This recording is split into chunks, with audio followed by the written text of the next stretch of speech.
Hello, this is the Harboring Light. I'm Mary. I give a conservative perspective about the world around me.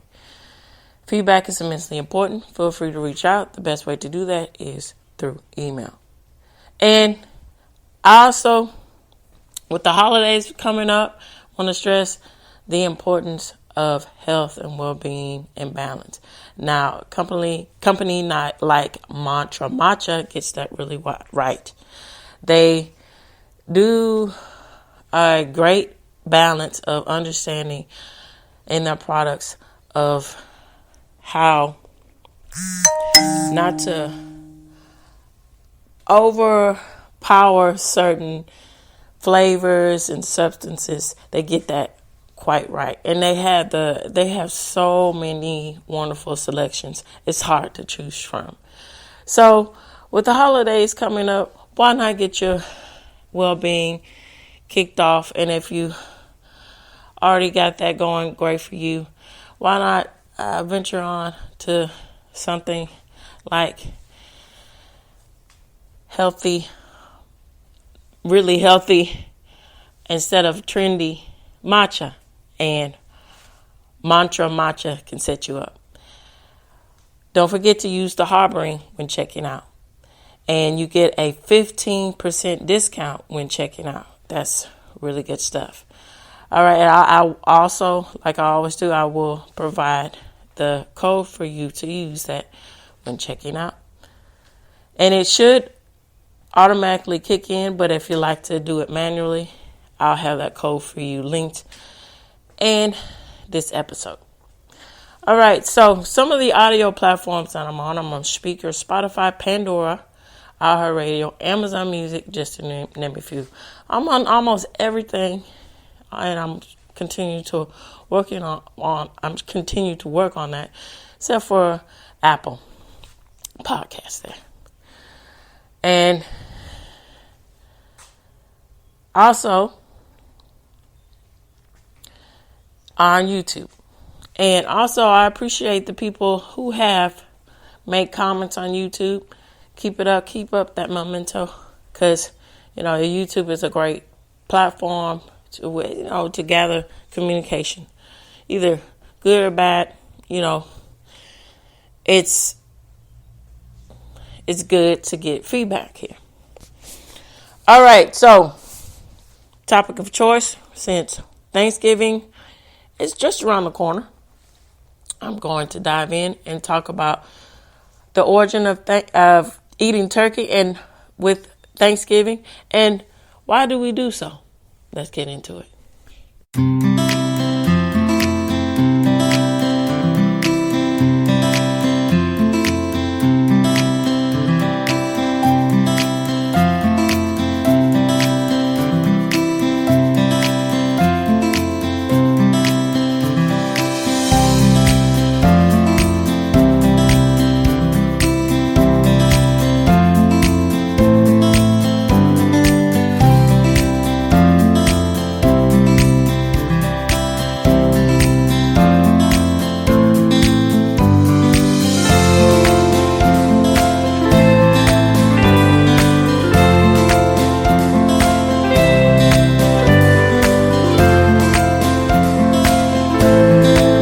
All right, so I'm going to jump into my thoughts before I get into the facts. So, eating turkey. Way on this subject here. And y'all feel free to make comments and reach out to me about this. So, I don't know. I think it just goes hand in hand with the atmosphere, because, when you think about it, Thanksgiving is supposed to be the representation of a bountiful harvest. And what's more relatable than turkey? And, turkey is the utmost symbolism of the aspects of, just being not along the lines of wealth, which that's another subject on itself, of just having a bounty of something. And, the turkey is that goes with the atmosphere here when we think about seasonal meats or so forth. Turkey is one of them. And then there's whole other aspects of things that you can eat for an alternative, even though turkey in itself is naturally more fortifying and more healthy, more of a healthy version than let's say eating pork or something like that. People in itself, they have different variations of Thanksgiving meals where you have fish, and then on the aspects of that, you have tofu and stuff like that. I don't think tofu is the best. It's really funny how, especially with the aspects of soy, it's targeted as health food when in actuality, I don't think so, because the root of that, for the most part, from what I understand, they use soy, especially from an agricultural point of view, to fatten up the livestock and so forth. So that's something within itself. But anyway, I think, and then also with the root of the tradition of the first Thanksgiving, and then what is depicted in the imagery of what is shown about the Pilgrims, and I think it was the Wamapoke Indians. But anyhow, giving their harvest and being sharing and swapping the first glimpse of swapping recipes there, even though that's something that's a tradition in itself, passing down recipes. And so I don't know. I think it's just something that is implement of what we learn and we see from history, and then what we're taught in schools. So it just makes a whole lot of sense for turkey to evolve to what it is today. So with that said, I am going to get into the facts of the matter about why we eat turkey. Here we go. And of course, sources will be provided for you in this episode. Okay, so, all right.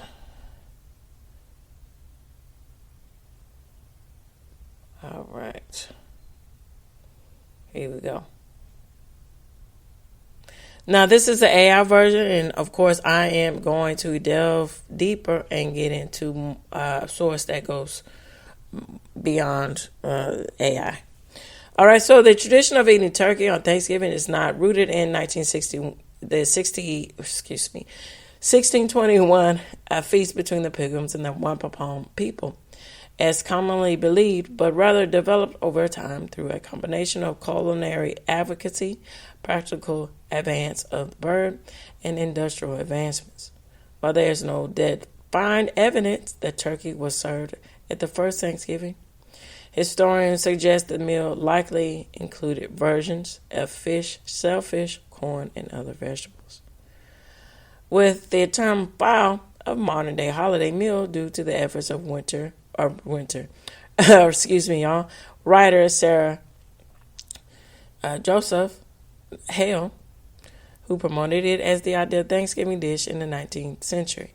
Her version, amplified by the nationalization of Thanksgiving in 1863 under President Abraham Lincoln, helped solidify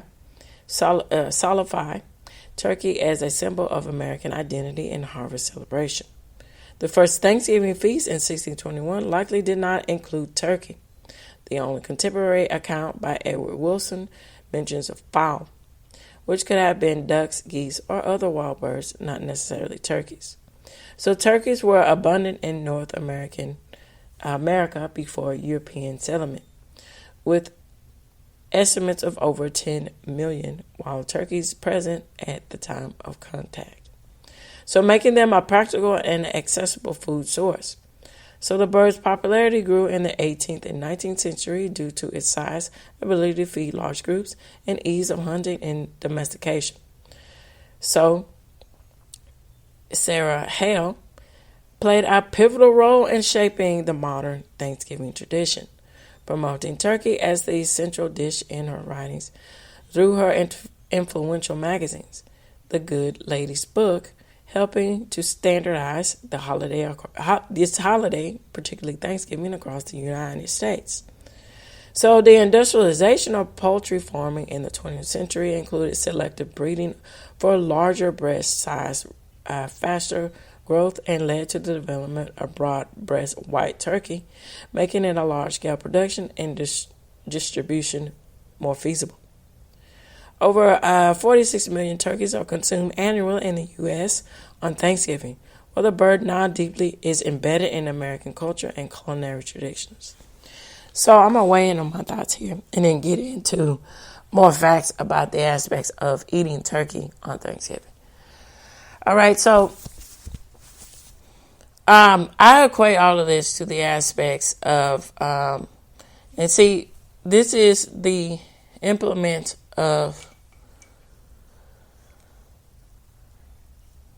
the tradition of American roots. You know, it is implemented in the aspects of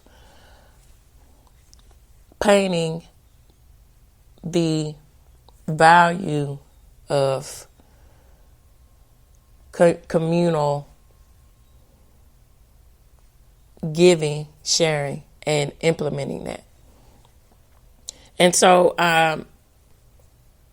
writers like Sarah Hale really, implement the aspects of, the whole reason why you have Sarah Lee or Betty Crocker, and then even the aspects of Dear Abby. Now, how do these things compare? This is my perspective of it. So all of even though they're different in the aspects of, one's about food and Dear Abby is about giving advice, they're both implementing the aspects of being traditional and your values in implementing the importance of how being domesticated, not so of a industrialized, I'm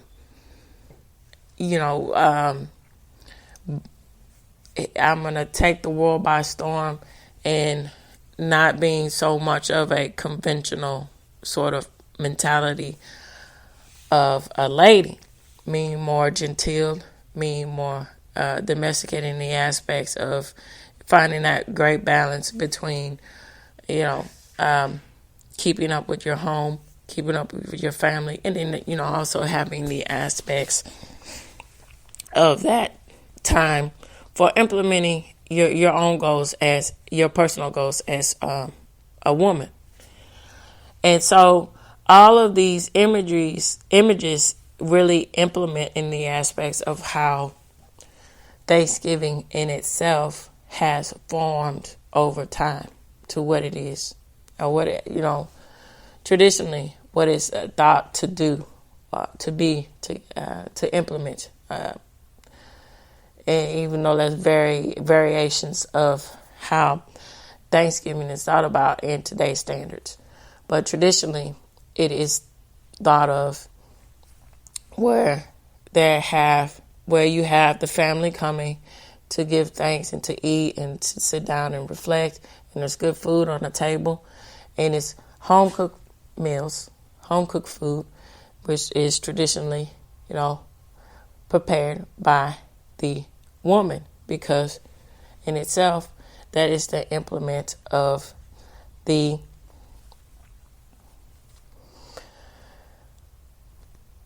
balance between the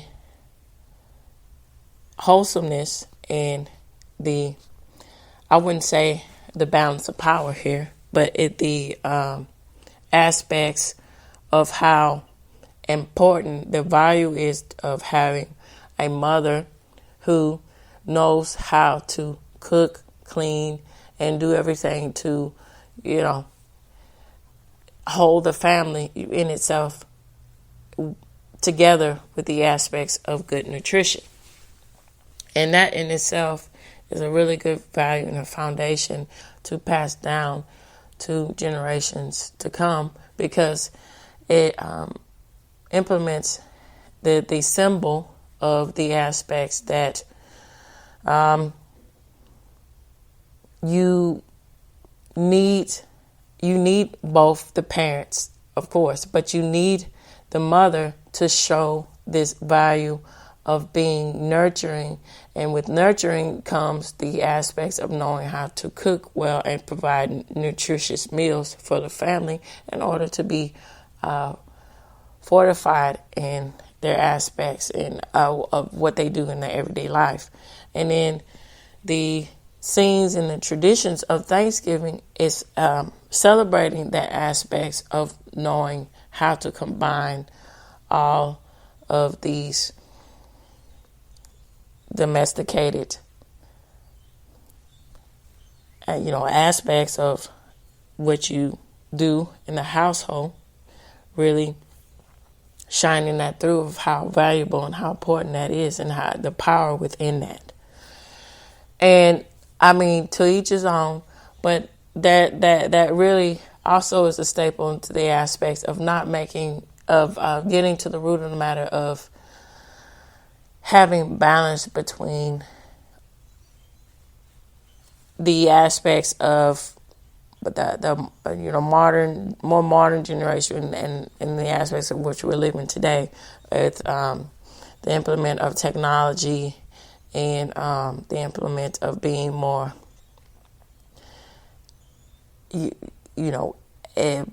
more interpersonal with people. Well, have more interpersonal relationships, because it's more and more evident that which is unfortunate, that it's more popular to be introverted instead of being more sociable and being extroverted. And,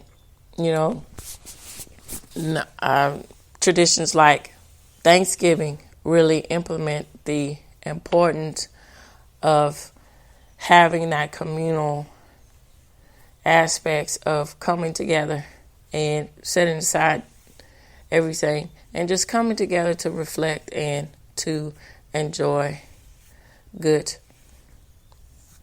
traditions of food and family and memories. And there are a lot of implements of how that is thought about, the aspects of being able to eat and share and be merry. That is very evident in a lot of traditions that go on globally. And especially when you get into the aspects of Eastern Europe, and then also the aspects of Spanish cultures, particularly the aspects of being able to share and eat and reflect. That's really implement in the traditions of the Latin culture too. So with this said, I'm going to dig deeper into the aspects of explaining, giving a more thought out explanation of why we eat turkey on Thanksgiving. So it says it's celebrated in the U.S. The holiday of Thanksgiving usually revolves around a bountiful meal. So typical dishes include bread stuffing, potatoes, cranberry sauce, pumpkin pie, and all the above. Turkey. How did it become the centerpiece of this feast? It's often assumed that today's Thanksgiving meal originated in an event commonly referred to as the first Thanksgiving. There is indeed evidence of a meal shared between pilgrims and settlers of Plymouth Colonial, which is now Massachusetts, and the Wamapoga people in late 1621. So, but there is no indication that turkey was actually served. For meat, the Wamapoga bought deer, and the pilgrims provided a wild fowl.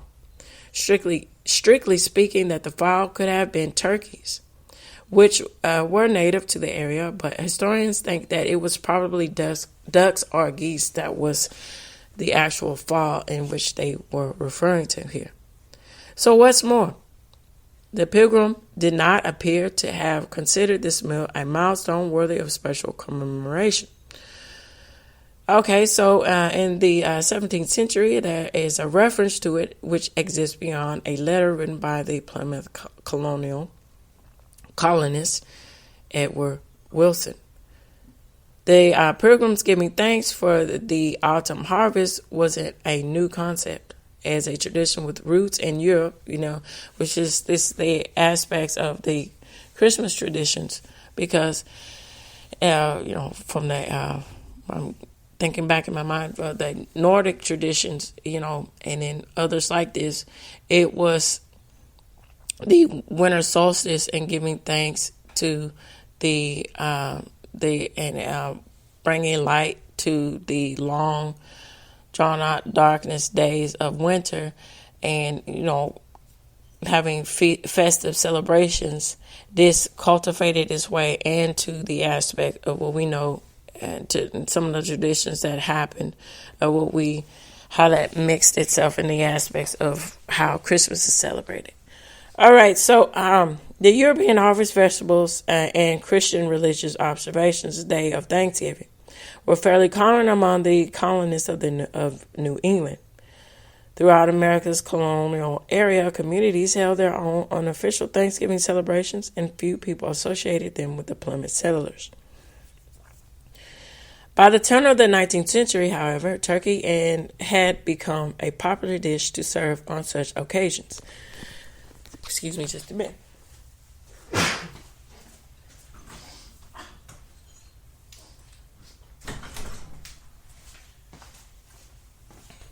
All right, sorry about that. Okay, so it was a popular dish to serve on such occasions. There were a few reasons for this. First, the bird was rather plentiful. One expert estimated that there were at least 10 million turkeys in America at the time of the European contact. Second, turkeys on a family farm were almost always readily available for slaughter, while live cows and hens were useful as long as they were producing milk and eggs, respectively. Turkeys were generally raised only for their meat and thus could be readily available to kill. Third, a single turkey was usually big enough to feed a family. Nevertheless, turkeys were not yet synonymous with Thanksgiving. Some people have credited Charles Dickens' A Christmas Carol in 1843 with the bolstering idea of having this traditional scene of a turkey being presented as a holiday meal. But another writer, Sarah Joseph Hale, played an arguably more important role than this. So in her 1827 novel, Northwood, to give more specifics about this, which I said, to add on to what I said earlier, she devoted an entire chapter to a description of a New England Thanksgiving, with a roasted turkey placed at the head of the table. At about the same time, she also began campaigning to establish Thanksgiving as a national holiday in the U.S., which she believed would help unify the country as it tiered towards civil war. Her efforts finally paid off in 1863 with the presidential proclamation of Abraham Lincoln. As Thanksgiving became an official American holiday, a national mythology formed around it. So in 1841, collections of Pilgrim writing had referred to the meal described by Winslow as the first Thanksgiving, although Winslow didn't specifically mention turkey. His fellow columnist, William Bradford, did refer to it as a great store of wild turkeys. At Plymouth that fall in a journal that was reprinted in 1856. So before long, the cultural links between Pilgrim's turkeys and Thanksgiving became an interchangeable and integral part of the American school children education. So for a more practical for more of a practical perspective, turkey has also remained relatively affordable. Although the turkey was considered endangered in the earlier part of the 20th century, it's popular once again as the aspects it growed into the millions of consuming. So in addition, modern breeding practices have helped make turkeys both larger and cheaper than ever before, so thus ensuring their continued place on the Thanksgiving table. All right, so this reaches the end, and I would greatly like to know what you all think about this episode, and then chime in and give me feedback, about what you like to eat, what your Thanksgiving traditions of, and what have you passed down, or what's your favorite thing to eat on Thanksgiving. Feel free to email me, and I will read those comments in an episode. So that gives you more incentive to weigh in and give comments. And I appreciate you all, and thank you so much. All right, so tune in, turn up, and absolutely take care. Bye-bye for now.